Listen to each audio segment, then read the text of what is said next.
Hi guys, you are watching pharmacy Tayyab official YouTube channel. I am pharmacist Tayyab. अल्हम्दुलिल्लाह आप 10 lecture जो है biochemistry for second semester of doctor of pharmacy के देख चुके हैं। आज हम 11वां लेक्चर पढ़ने जा रहे हैं, function and application of nucleic acid के। बायोकेमिस्ट्री के अंदर जो न्यूक्लिक एसिड जिसका हम इंट्रोडक्शन पिछले लेक्चर में पढ़ के आ चुके हैं, उसके फंक्शन या एप्लीकेशन भी हैं कुछ या नहीं। तो आए इस लेक्चर को स्टार्ट करते हैं। सबसे पहले ये वही लेक्चर की डिटेल आपको पता हो कि ये जो second semester doctor of pharmacy की बायोकेमिस्ट्री है उसके टोटल 19 लेक्चर अपलोड हो चुके हैं। 11वां लेक्चर आप देख रहे हैं। अभी तो यूट्यूब ने मेरे इनको एज ए कोर्सेज डिक्लेयर करना शुरू कर दिए हैं। तो अगर आप किसी भी एक वीडियो पे क्लिक कर रहे हैं तो यूट्यूब आपको पूरा ऊपर से लेकर नीचे तक सारी प्लेलिस्ट या कोर्स आपको दिखा रही होगी। लेकिन अगर नहीं दिखा रही तो आप क्या करेंगे, इसको पॉज करें, ये लेक्चर जो है इसको नोट कर लें अपने कागज पे और अपने जो है आप 19 लेक्चर्स मुकम्मल सुने ताकि डॉक्टर ऑफ फार्मेसी की जो बायोकेमिस्ट्री के पूरी बुक आपकी कवर हो सके। जैसे आपको पता है कि मैं बेसिक से एडवांस लेवल तक हर चीज हर चैप्टर के मुतालिक आपको बता रहा हूं। तो आए शुरू करते हैं। Learning objective. आज का लेक्चर पढ़ने के बाद आप किस काबिल हो जाएंगे? सबसे पहले आप बता सकेंगे कि बेसिक जीन एक्सप्रेशन कैसे होती है, यानी कैसे डीएनए से आरएनए, आरएनए से प्रोटीन कैसे बनती है, और डीएनए का कोई फंक्शनल रोल है, आरएनए का कोई फंक्शनल रोल है सेल के अंदर, और nucleic acid as a whole यानी डीएनए आरएनए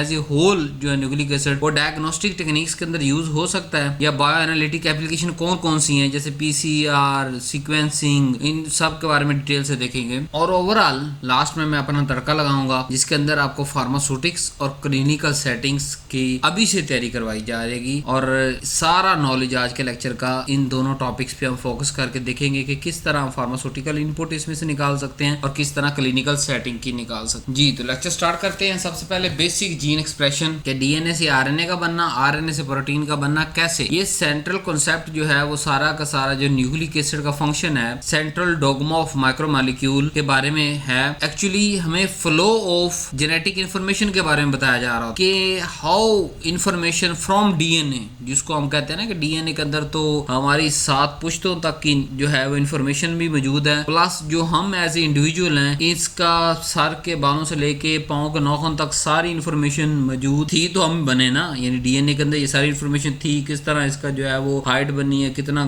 जो है गोश्त होगा, हड्डियां होगी, कैसे नाक होगा, मुंह होगा, ये सारी इंफॉर्मेशन डीएनए के अंदर मौजूद थी। प्लस पिछली 7 पुश्तों की जो है इंफॉर्मेशन भी इसके अंदर मौजूद होती है, जो कि कुछ ना कुछ जीन कैरी होके आगे आ रहे होते हैं और वही आगे एक्सप्रेस हो रहे होते हैं। 2 मेन प्रोसेस हैं जीन एक्सप्रेशन करने के कि डीएनए के अंदर जो सबसे छोटा यूनिट मौजूद है उसे हम जीन कहते हैं, या सबसे छोटा कोड जो है वो डीएनए के अंदर उसको जीन कहते हैं। वो एक्सप्रेस कैसे करता है, वो जीन से प्रोटीन कैसे बनती है, it is called expression of gene. पहले 2 प्रोसेस पे मुश्तमिल है, ट्रांसक्रिप्शन, ट्रांसलेशन। ट्रांसक्रिप्शन के अंदर डीएनए से आरएनए का जो बनने के स्टेप को हम ट्रांसक्रिप्शन कहते हैं और आरएनए से प्रोटीन के बनने के स्टेप को ट्रांसलेशन कहते हैं। डीएनए से आरएनए जो बनता है ये न्यूक्लियस के अंदर बनता है, और यहाँ डीएनए एज ए टेम्पलेट यानी डीएनए की एज ए सैंपल हम ले रहे होते हैं, एज ए टेम्पलेट ले रहे होते हैं, और उससे क्या बन रहा होता है, कोई नया डीएनए नहीं बन रहा, एमआरएनए बन रहा है, मैसेंजर आरएनए। डीएनए से एमआरएनए बनता है न्यूक्लियस के अंदर और एंजाइम इन्वॉल्व है आरएनए पॉलीमरेज। ये जो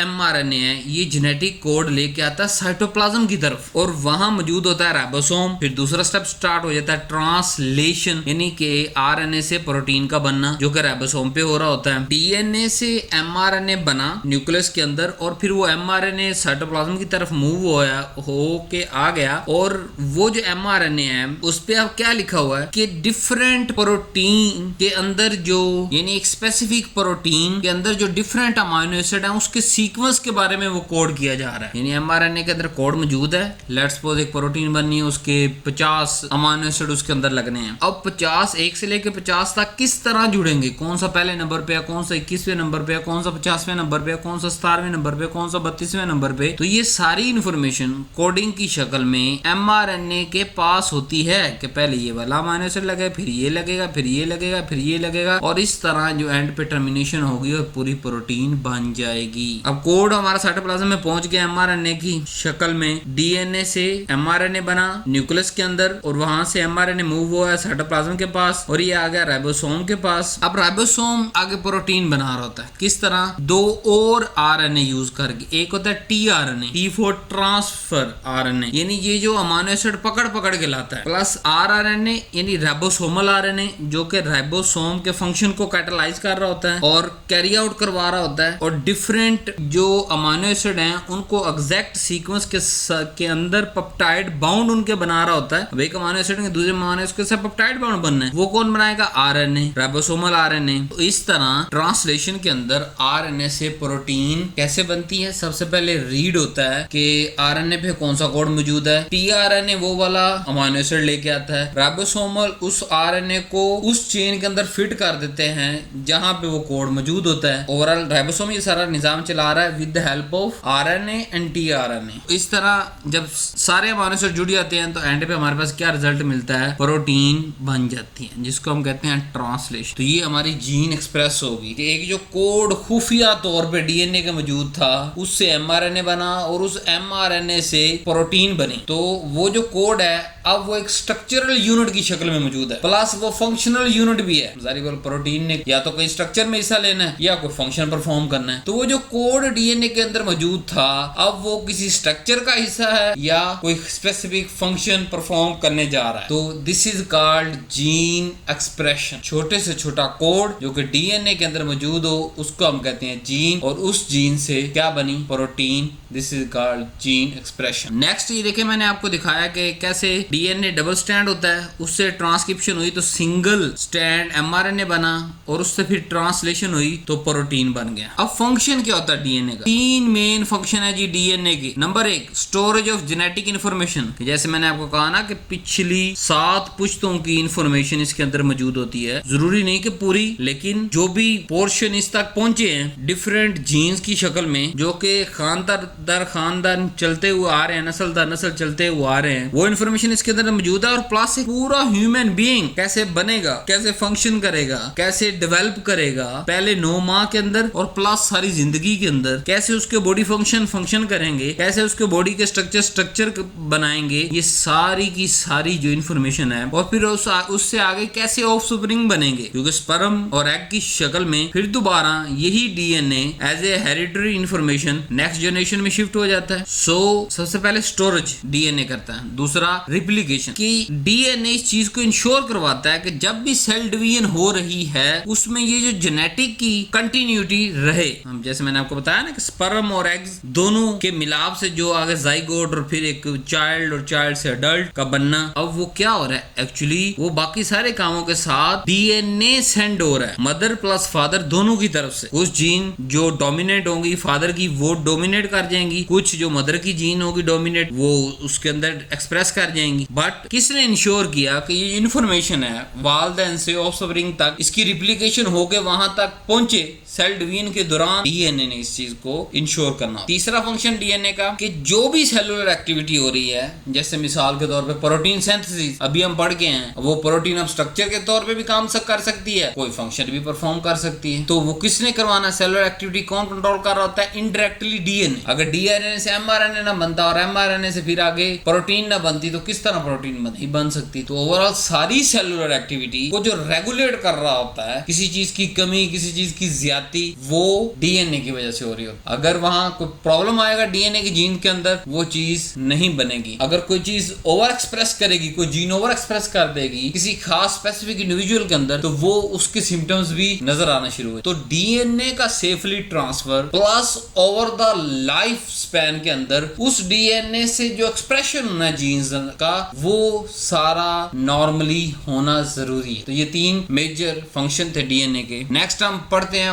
what are the functions of RNA. पहला मैसेंजर एमआरएनए जो डीएनए से कोडिंग लेके आएगा साइटोप्लाज्म की तरफ कि प्रोटीन बन सके, या राइबोसोम के पास जाएगा, राइबोसोम साइटोप्लाज्म में मौजूद होता है। दूसरा ट्रांसफर आरएनए जो स्पेसिफिक अमीनो एसिड उठा के लाएगा कि ये वाला चाहिए यहीं पे। ट्रांसफर टीआरएनए मतलब ट्रांसफर। राइबोसोमल आरएनए मतलब आरएनए का वो पार्ट जो कि राइबोसोम के साथ मिलके राइबोसोम का फंक्शन कैरी आउट करवा रहा है, प्रोटीन सिंथेसिस करवा रहा है, पेप्टाइड लिंकेज करवा रहा है, कैटालिटिक रिएक्शन करवा रहा है। ठीक है। चौथा फंक्शन क्या है आरएनए का? वो भी रेगुलेटरी, जैसे एमआईआरएनए, एसआईआरएनए। अब ये एमआईआरएनए और एसआईआरएनए क्या है? ये है micro RNA and small interfering RNA. SiRNA small interfering RNA, और एमआईआरएनए आप माइक्रो आरएनए भी कह सकते हैं, माइक्रो इंटरफेयरिंग आरएनए भी कह सकते हैं। अब ये दो की मैंने आपको मिसाल दी ना, और भी बहुत तरह के होते हैं इस तरह के। एसएनआरएनए होता है स्मॉल न्यूक्लियर आरएनए। तो इनका मेन फंक्शन क्या होता है? जैसे इन दोनों की बात कर लेते हैं। एमआईआरएनए यानी माइक्रो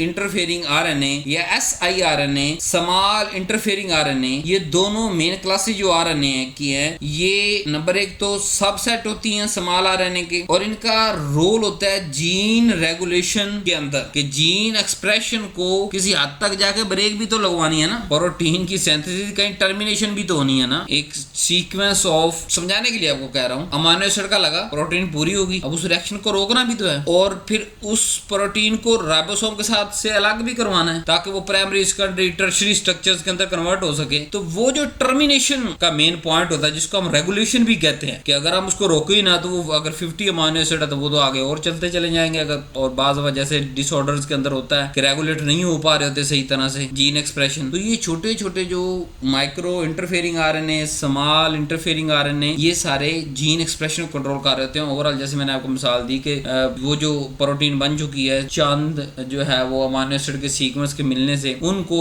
राइबोसोम से डीअटैच करवा के अगले प्राइमरी सेकेंडरी टर्शियरी स्ट्रक्चर के अंदर कन्वर्ट करवाने के लिए ये बड़े जरूरी होते हैं। इस तरह और बहुत से फंक्शन होते हैं जिनको ओवरऑल मकसद यही होता है कि जीन एक्सप्रेशन को कंट्रोल किया जा सके। ये हमारे पास फंक्शन ऑफ आरएनए। अब हम nucleic acid as a whole की बात करते हैं कि न्यूक्लिक एसिड हमारे पास क्या कोई टूल के तौर पे भी काम करता है डायग्नोस्टिक के अंदर, यानी कोई चीज डायग्नोज करनी है उसके अंदर, तो 3 तरह की मेन डायग्नोज न्यूक्लिक एसिड की बुनियाद पे की जा रहे हैं। Number 1 genetic disorder. मैंने आपको बताया ना कि जरूरी नहीं है 1000 में से 1000 बंदा ही सही जीन कैरी करे, किसी के जीन में डिफेक्ट भी आ सकता, डिसऑर्डर भी आ सकता, और अगर जीन के अंदर डिसऑर्डर है तो उससे बनने वाली प्रोटीन के अंदर भी डिसऑर्डर होगा, उस प्रोटीन से बनने वाले स्ट्रक्चर या फंक्शन जो परफॉर्म करना है उसके अंदर भी डिसऑर्डर होगा। मिसाल देता हूं, हमारे पास है जी सिकल सेल एनीमिया। इसका डायग्नोज जेनेटिक न्यूक्लिक एसिड की बुनियाद पे किया जा रहा होता है। अब ये सिकल सेल एनीमिया होता क्या है कि आमतौर पे जो नॉर्मल सेल होते हैं ना, रेड ब्लड सेल की बात कर रहा हूँ, वो राउंड फ्लेक्सिबल लाइक डिस्क और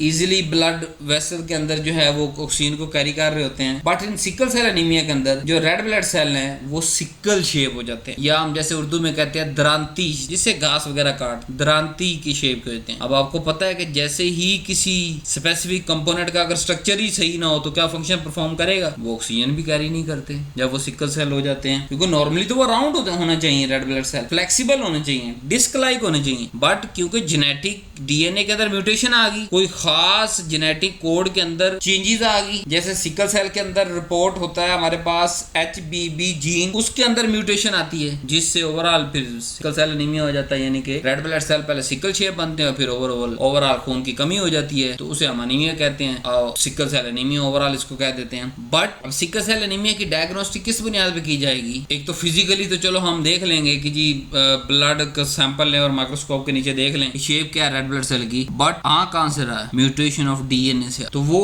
HBB जीन जो है वो उसके अंदर म्यूटेशन होती है जो कि ओवरऑल हेमोग्लोबिन को बना रहा होता है, और हेमोग्लोबिन ही आपको पता है वो प्रोटीन है जो रेड ब्लड सेल के अंदर मौजूद होती है और ऑक्सीजन को कैरी करती है। जब वो प्रोटीन सही नहीं बनेगी, मैंने कहा ना कि जीन के अंदर इशू आएगा तो प्रोटीन सही नहीं बनेगी, प्रोटीन सही नहीं बनेगी तो वो स्ट्रक्चर भी सही नहीं बना, और फिर फंक्शन तो उसने करना ही गया, फंक्शन भी सही नहीं करेगा। तो ये इस तरह हम जो है वो इसको ले सकते हैं। ओवरऑल अगर मेन सिम्टम की बात करें, एनीमिया यानी फटीग, वीकनेस, पेल स्किन, अगर पेन क्राइसिस, सीवियर पेन होते हैं इसके अंदर, और इन्फेक्शन बड़ी जल्दी हो जाते हैं, स्प्लीन डैमेज हो जाता है, इम्यून ड्रॉप हो जाता है, हाथ पांव सूजने शुरू हो जाते हैं, बच्चों की ग्रोथ के अंदर डिले आ जाता है, जॉइंटिस हो जाता है, yellowing of I and skin जब रेड ब्लड सेल बहुत ज्यादा कर रहे होते हैं। ट्रीटमेंट इसकी मुख्तलिफ है, तो हम अपने टॉपिक पे रहते हैं। दूसरा हमारे पास है जी इन्फेक्शियस डिजीज डायग्नोस। ह्यूमन के अंदर तो चलो हमने बात कर ली कि ह्यूमन के डीएनए को हमने या न्यूक्लिक एसिड को वहां डिफेक्ट HBB जीन पे डिटेक्ट किया और उससे हमें पता चला कि अच्छा यार जो बनने वाले जो है हेमोग्लोबिन है वो डिफेक्टिव बनी, उससे जो है रेड ब्लड सेल डिफेक्टिव बना और वो फंक्शन उसका लॉस्ट हो गया। अब जो इन्फेक्शियस डिजीज है जैसे वायरल या बैक्टीरियल न्यूक्लिक एसिड, क्या उसको डिटेक्ट किया जा सकता है? जी हाँ, आज की जदीद मॉडर्न डायग्नोस्टिक टेक्निक्स के अंदर उनको हम ना सिर्फ न्यूक्लिक एसिड को डिटेक्ट करते हैं बल्कि उसका इंटरफेरेंस कोई रिजल्ट भी निकालते हैं। जैसे कि हमारे पास HIV हम टेस्ट करवाते हैं, ये न्यूक्लिक एसिड की बुनियाद पे किया जा रहा होता है। ट्यूबरकुलोसिस TB, ये भी न्यूक्लिक एसिड की डिटेक्शन की बुनियाद पे कि अगर उसका न्यूक्लिक एसिड मौजूद है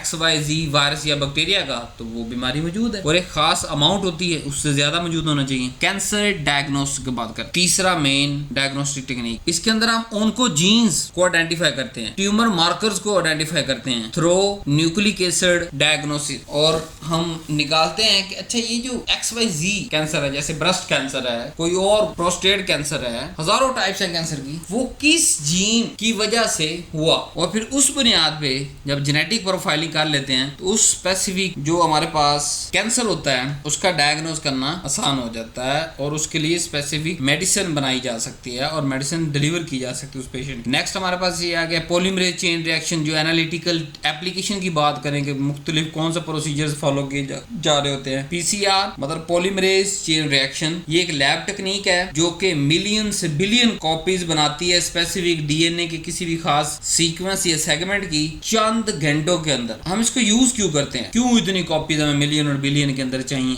जब हमें टेस्टिंग बहुत ज्यादा करनी हो और हमारे पास जो DNA का सैंपल है वो बहुत थोड़ा हो, तो इसीलिए हम पहले PCR polymerase chain reaction carry out करवाते हैं। उसी DNA के जो सीक्वेंस या फ्रेगमेंट है या सेगमेंट है DNA का, उसकी बहुत सारी कॉपीज बना लेते हैं और जो बनने वाली कॉपीज होती हैं उसको डिफरेंट टेस्ट परफॉर्म कर रहे होते हैं। बहुत सारी एप्लीकेशन है इसकी, कहाँ कहाँ में ये चाहिए, डिजीज डायग्नोज करने के लिए में चाहिए, जैसे Covid, HIV, TB, forensic analysis यानी कि DNA फिंगरप्रिंटिंग। एक तो हम आम उंगलियों के साथ जो फिंगरप्रिंटिंग होता है DNA फिंगरप्रिंट, कि जो शख्स पे XYZ पे इल्जाम लग रहा है कि ये वहाँ फलां XYZ मुकाम पे मौजूद था, उस फलां चीज से इसका DNA ये मिल गया। जैसे बाल के अंदर भी तो DNA मौजूद है, स्किन के अंदर DNA मौजूद है, डिफरेंट और बॉडी फ्लूइड के अंदर जो DNA हमारी हर सेल के अंदर DNA मौजूद है। तो अगर XYZ पर्सन का DNA XYZ पोजीशन से या प्लेस से मिल रहा है तो इसका मतलब वो पर्सन वहीं था उस टाइम, एग्जैक्ट उसी टाइमिंग के अंदर। फोरेंसिक के अंदर ये बड़ा काम आता है। फिर रिसर्च, डिफरेंट डिजीज को डायग्नोज करना, डिफरेंट जो है वो जो तब्दीलियां हो रही होती हैं उन फ्रेगमेंट्स को मिलियन कॉपीज में बना के डिफरेंट टेस्टिंग सर्च के अंदर बड़ा काम आता है PCR। इसके 3 मेन हमारे पास स्टेप होते हैं जो कि बार बार रिपीट हो रहे होते हैं, और जैसे एक सेल के एक साइकिल अगर रिपीट होगा ये वाला तो 2 कॉपीज बनेंगी, लेकिन अगर सिर्फ 30 से 35 साइकिल PCR के रिपीट हो जाए तो हमारे पास over 1 billion copies of DNA segment की बन जाती हैं। पहला है डीनेचरेशन, जो कि 94 से 98 डिग्री के दरमियान में हो रहा होता है। एक्चुअली इसके अंदर हम हीट ब्रेक कर रहे होते हैं DNA डबल स्टैंड को 2 सिंगल स्टैंड के अंदर। जो भी हमारे पास DNA का फ्रेगमेंट है सारे वो डबल हेलिक्स होगा, तो उसको हम हीट देते हैं 94 से 98 डिग्री तक डीनेचरेशन के दौरान, ताकि दोनों स्टैंड अलग अलग हो जाए। दूसरा अनेलिंग, इसके अंदर हम जरा कूल डाउन करते हैं टेम्परेचर को 50 से 65 तक लेके आते हैं, ताकि जो हमारा प्राइमर है वो अपनी मैचिंग पोजीशन पे जाके हर स्टैंड के साथ अटैच हो जाए। लेट्स सपोज हमने एक स्टैंड को ब्रेक किया, वो 2 स्टैंड बन गए सिंगल स्टैंड। अब हमने उसके अंदर प्राइमर डाले। प्राइमर क्या होते हैं? वही सीक्वेंस ऑफ स्पेसिफिक DNA जो कि उसके साथ सिंगल स्टैंड के साथ अटैच होकर डबल स्टैंड बना देगा। एक कॉपी तैयार होगी। फिर इसकी एक्सटेंशन करते जा रहे होते हैं इस साइकिल की। हर जो नया DNA बनेगा उसके फिर डीनेचरेशन यानी ओवरऑल पूरे सैंपल की, फिर अनेलिंग यानी पहले डीनेचरेशन, जो नए प्राइमर बन के DNA बना उस दोनों स्टैंड को फिर अलग कर देंगे, जो दूसरी कॉपी थी उसको भी अलग कर देंगे। अब 4 डिफरेंट स्टैंड बन गए, उससे फिर प्राइमर ऐड करेंगे, वो चारों डबल स्टैंड बन जाएंगे। 2 से 4 हो गए, 1 से 2, 2 से 4। लेकिन ये 2 रेज़ टू पावर n के हिसाब से यानी एक्सपोनेंशियल हिसाब से ये बढ़ रही होती है। इसकी मिकदार इसीलिए मैंने आपको स्टार्टिंग में कहा कि नंबर 1 तो बड़ा फास्ट है, सेंसिटिव है, स्पेसिफिक है, प्लस किसी भी एक DNA मॉलिक्यूल के सैंपल को बिलियंस कॉपी में कन्वर्ट कर देता है, और हर साइकिल, पहले साइकिल के बाद 2 कॉपीज बनती है इसकी, और तकरीबन 30वें से 35वें साइकिल के दरमियान बिलियंस ऑफ कॉपी तैयार। फिर नेक्स्ट हमारे पास बायोएनालिटिकल एप्लीकेशन है, वो जी DNA सीक्वेंसिंग। क्या हम एग्जैक्ट न्यूक्लियोटाइड का ऑर्डर मालूम करते हैं, जिसके लिए लेट्स सपोज हमारे पास है सैंगर सीक्वेंसिंग या next generation sequencing. Mutation detection के लिए यानी कहाँ किस जगह पे म्यूटेशन हो रही है। अगर हमें न्यूक्लियोटाइड का पता होगा तो हमें पता चले फलां जगह पे जो न्यूक्लियोटाइड है वो चेंज हुआ, जिसकी वजह से सारा काम हुआ। जेनेटिक मैपिंग ओवरऑल करने के लिए, पर्सनलाइज्ड मेडिसिन करने के लिए हम DNA सीक्वेंसिंग करते हैं। इलेक्ट्रोफोरेसिस एक और बायोएनालिटिकल एप्लीकेशन है, जिसके अंदर ओवरऑल हम क्या कर रहे होते हैं कि DNA फ्रेगमेंट को साइज की बुनियाद पर अलग अलग कर रहे होते हैं। फिर जो हमारे पास सैंपल आता है उससे DNA एनालिसिस कर लेते हैं, या PCR की जो प्रोडक्ट होती है पॉलीमरेज चेन रिएक्शन की जो प्रोडक्ट, उसको वेरीफाई BC से करते हैं, सेपरेट करके वेरीफाई कर लेते हैं। हाइब्रिडेशन टेक्निक की बात करें तो ये कंप्लीमेंटरी बेस पेयरिंग के फिनोमेना को यूज करता है, और 2 मेन हमारे पास है, साउथर्न ब्लॉट जो कि DNA को डिटेक्ट करता है और नॉर्थर्न ब्लॉक RNA को डिटेक्ट करता है। नेक्स्ट हमारे पास आ गया CRISPR PR कैस सिस्टम, जो कि जीन की editing technology, advance most technology. इसके अंदर हम जीन थेरेपी देते हैं कि जीन को ही बदल देते हैं ताकि डिजीज करेक्शन हो, प्लस ड्रग डेवलपमेंट के अंदर भी ये बड़ा काम आ रहा। तो इनके डिटेल्स के अंदर मैं नहीं जा रहा, सिर्फ आपको एज ए रेफरेंस दे रहा हूँ ताकि इस पे आप खुद रिसर्च करके जो है उसको एक्सटेंड कर सकते हैं इस टॉपिक को। नहीं तो मेरी बुक के अंदर ये सारी इन्फॉर्मेशन डिटेल के साथ लिखी गई हैं, आप उसको परचेज कर सकते हैं। प्लस इन 19 लेक्चर्स के बाद जो लेक्चर्स अपलोड होंगे वो इन्हीं जो टॉपिक्स को मैंने महदूद रखा है लेक्चर सीरीज के अंदर, उस पे एक्सटेंडेड पूरे अलग अलग लेक्चर जो है वो 15-15, 20-20 मिनट के अंदर हर टेक्निक को अलग से पढ़ा भी दूंगा जब हमारी बुक कंप्लीट हो। अब फार्मास्यूटिकल और क्लिनिकल एप्लीकेशन की बात करते हैं। जैसे कि ड्रग डेवलपमेंट की 3-4 दफा हम बात कर चुके हैं कि जब हमें टारगेट न्यूक्लिक एसिड का पता चल जाए, रिलेटेड एंजाइम का पता चल जाए, तो हम इजीली ड्रग को डेवलप कर सकते हैं और उसको अटैक करवा सकते हैं। जैसे एंटी कैंसर सेल के अंदर हम DNA रिप्लिकेशन को इनहिबिट करते हैं, एंटीवायरल ड्रग के थ्रू हम वायरल RNA या DNA सिंथेसिस को ब्लॉक कर देते हैं। फार्माकोजेनोमिक जो कि ब्रांच है study of how gene effect the drug response के, जिसके अंदर हम स्टडी करते हैं कि कौन सी जीन किस हद तक ड्रग रिस्पॉन्स को जो है वो इफेक्ट कर रही है, जिससे क्या होता है कि ओवरऑल हम पर्सनलाइज थेरेपी किसी भी पेशेंट के लिए बना लेते हैं। डोज ऑप्टिमाइजेशन कर सकते हैं ताकि जब डोज ऑप्टिमाइज होगी किसी भी पेशेंट के लिए, right drug, right dose, right time, तो वहाँ उसके साइड इफेक्ट कम हो जाए। तीसरी एप्लीकेशन जीन थेरेपी, जैसे अभी मैंने पढ़ के आ गया एग्जैक्ट हम जो है वो CRISPR कैस सिस्टम के जरिए जीन ही एडिट कर देते हैं और वहाँ नई जीन लगा देते हैं। और वो जीन क्या होता है कि जब जीन सही हो जाएगा, बनने वाली प्रोटीन सही हो जाएगी, बीमारी क्लियर कट खत्म हो जाती है। जेनेटिक डिसऑर्डर को और कैंसर के दौरान जो है वो एज ए जीन थेरेपी हम यूज करते हैं कि जीन को सही कर दो, आगे सारा कुछ सही हो जाएगा। फिर वैक्सीन डेवलप करने के अंदर हमारा बड़ा काम आता है, जैसे कि हमने कोविड-19 अभी रिसेंट गुजरा, mRNA वैक्सीन बनाई इसी न्यूक्लिक एसिड को इस्तेमाल करते हुए। रैपिड और टारगेटेड इम्यून रिस्पॉन्स प्रोड्यूस करती है वैक्सीन, यानी किसी को अगर हमने वैक्सीन लगा दी, क्या होगा जब बीमारी अटैक करेगी ऑलरेडी उसकी एंटीबॉडीज बनी हुई होंगी बॉडी के अंदर, और जो बीमारी अटैक करेगी उसको हम एंटीजन कह देते हैं। तो जब एंटीजन जाएंगे, एंटीबॉडीज पहले से मौजूद है वैक्सीन की वजह से, तो वो सारी एंटीजन खत्म होते चले जाएंगे एंटीबॉडीज। अब कुछ क्लिनिकल एप्लीकेशन के एरियाज का, जैसे ऑन्कोलॉजी यानी कैंसर ट्रीटमेंट के अंदर म्यूटेशन को एनालिसिस करना और टारगेटेड थेरेपी कर देना, वो वाली जीन जाके एडिट करके नहीं लगा देना। इन्फेक्शियस डिजीज के दौरान रैपिड पैथोजन जो है उसको डिटेक्शन करना और फिर उसके क्योर की तरफ शिफ्ट हो जाना। जेनेटिक की बात करें तो स्क्रीनिंग द इनहेरिटेड डिसऑर्डर, और उस डिसऑर्डर पे स्टडी करके ओवरऑल उसको रिड्यूस करने की कोशिश की जाती है और फिर उसको खत्म करने की तरफ भी हम चले जाते हैं। और फोरेंसिक के अंदर बड़ा यूज होता है DNA फिंगर प्रिंटिंग, जो कभी लेक्चर के अंदर हम डिस्कस। ओवरऑल लेक्चर की अगर हम सीक्वेंस करें तो क्या पढ़ा हमने कि जब हमें स्ट्रक्चर DNA RNA का पता होगा, उसका फंक्शन देख सकते हैं और उससे फिर एप्लीकेशन की डेवलप कर सकते हैं। तो सीक्वेंस के DNA को डिटरमाइन करना हमें प्रोटीन का स्ट्रक्चर बताते हैं, प्रोटीन का स्ट्रक्चर हमें प्रोटीन का फंक्शन बताता है, और प्रोटीन का फंक्शन ओवरऑल सारे सेलुलर एक्टिविटी को रिप्रेजेंट कर रहा होता है। और अगर न्यूक्लिक एसिड यानी DNA या RNA के अंदर चेंजिंग आ रही है, तो डिजीज आ रही होती है, तो फिर हम टारगेटिंग न्यूक्लिक एसिड थेरेपी इस्तेमाल। उम्मीद है आपको ये लेक्चर बड़ा पसंद आया होगा। पहली रिक्वेस्ट कि चैनल को सब्सक्राइब जरूर करें, वीडियो को लाइक करें, प्लस इस वीडियो की पेमेंट लाजमी करें। वो पेमेंट क्या है कि आपने अपने व्हाट्सएप ग्रुप जो भी आपकी यूनिवर्सिटी का है उसके अंदर इसका लिंक शेयर कर देना है। मेरी तरफ से आप बरियो जिम्मा है, आपने इस लेक्चर की पेमेंट मुझे दे दी। अपने ऑफिशियल या नॉन ऑफिशियल व्हाट्सएप ग्रुप जो भी आपके स्टूडेंट्स के हैं उनके साथ शेयर करना, ताकि इन्फॉर्मेशन बन चुकी है, लेक्चर तैयार हो चुका है, ज्यादा से ज्यादा लोग इससे फायदा उठा सके। नंबर 2, खुशखबरी, बुक अवेलेबल है, मेरी वेबसाइट पे जाएं, वो ऑर्डर प्लेस करें। दो तरीके हैं एक सिंपल ऑर्डर प्लेस करने का, एक है थ्रू व्हाट्सएप, तो आप व्हाट्सएप को प्रेफर करें, और जैसे आप ऑर्डर थ्रू व्हाट्सएप करेंगे तो व्हाट्सएप पे डायरेक्ट मेरी टीम के साथ आपका राब्ता हो जाएगा। तो पेमेंट करें, सिंपल बड़ी छोटी सी जो है वो पेमेंट है। ज्यादा से ज्यादा मेरे ख्याल 1 मूवी की टिकट या 2 मूवी की टिकट के बराबर इनकी प्राइस रखी गई है बुक्स की, ताकि ज्यादा लोग इससे फायदा उठा सकें, और मेजोरिटी जब फायदा उठाएगी तो ही मेरा फायदा इतने खपने का सालों साल 6 साल की मेहनत है जिसके अंदर ये सारे लेक्चर्स आपके सामने आ रहे हैं, और बुक्स जो है वो पिछले 3 से 4 साल के अंदर जो है वो ओवरऑल इस पे वर्क जारी है। पहले नोट्स बने, फिर नोट्सों से फिर डेवलप होते होते जो है वो उसके अंदर कंटेंट ऐड होता गया, फिर 2025 के एंड पे सिलेबस रिवाइज हो गया। अब उसको प्रॉपर उस सिलेबस के मुताबिक एग्जैक्ट जो है वो बुक का चैप्टर वाइज, हेडिंग वाइज, सब हेडिंग वाइज आपके लिए तैयार कर दी, ताकि आपको ये लेक्चर हो प्लस आपके पास ये बुक मौजूद हो और आप जो है वो राज करें, बायोकेमिस्ट्री को टॉप करें। बुक की हार्ड कॉपी हम नहीं सप्लाई करते, सॉफ्ट फॉर्म में मौजूद है प्लस, बट वो सॉफ्ट फॉर्म भी हम आपसे शेयर नहीं करते, यानी कि मतलब कोई व्हाट्सएप पे या किसी और ग्रुप पे नहीं, बल्कि वेबसाइट पे आपका अकाउंट बनेगा